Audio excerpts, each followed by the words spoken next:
Welcome, my dear learners. In today's video, we are going to discuss some question answers of the chapter পৃথিবীর অন্তর্ভাগ আৰু ভূপৃষ্ঠৰ পৰিৱৰ্তন class 7 social science সমাজ বিচিত্ৰা অনুশীলনী 1ৰ কিছুবোৰ প্ৰশ্ন উত্তৰ তলত দিয়া আছে তলৰ প্ৰশ্নবোৰৰ উত্তৰ দিয়া ক ভূপৃষ্ঠৰ পৰিৱৰ্তন মানে কি ভূপৃষ্ঠৰ পৰিৱৰ্তন মানে হৈছে পৃথিৱীৰ ওপৰৰ মাটি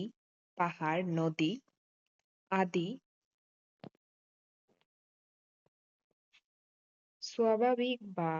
মানৱীয় কাৰণত সময়ৰ লগে লগে হোৱা সলনি ভূপৃষ্ঠৰ পৰিৱৰ্তনৰ কাৰক কেইটা কি কি ভূপৃষ্ঠৰ পৰিৱৰ্তনৰ মূলতে দুইটা কাৰক আছে আভ্যন্তৰীণ কাৰক ইন্টাৰনেল ফোৰ্সেস বহিস্থ কাৰক এক্সটাৰ্নাল ফোৰ্সেস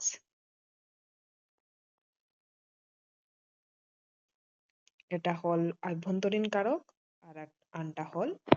বহিস্থ কাৰক পৃথিৱীৰ কেন্দ্ৰভাগৰ উত্তাপ কিমান পৃথিৱীৰ কেন্দ্ৰভাগত উত্তাপ প্ৰায় 5000 degree Celsius to 6000 degree Celsius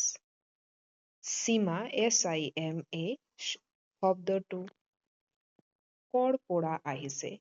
সীমা শব্দটো দুটো শব্দৰ পৰা আহিছে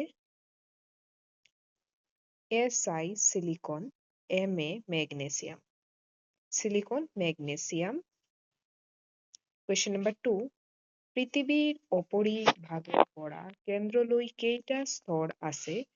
ছবিৰ সহায়ত বুজাই দিব পৃথিৱীৰ মুঠ তিনটা মুখ্য স্তৰ আছে তিনিটা মুখ্য স্তৰ আছে ভূপৃষ্ঠ ছবিটো হল ভূপৃষ্ঠ ক্ৰাষ্ট মেণ্টেল কেন্দ্ৰ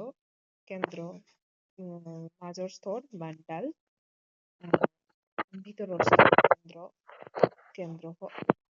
কেন্দ্ৰভাগ কোৰ ইংলিছত কোৰ সংক্ষিপ্ত বিৱৰণ ভূপৃষ্ঠ মানুহ বাস কৰা গৰম আৰু আধা তৰল পদাৰ্থে গঠিত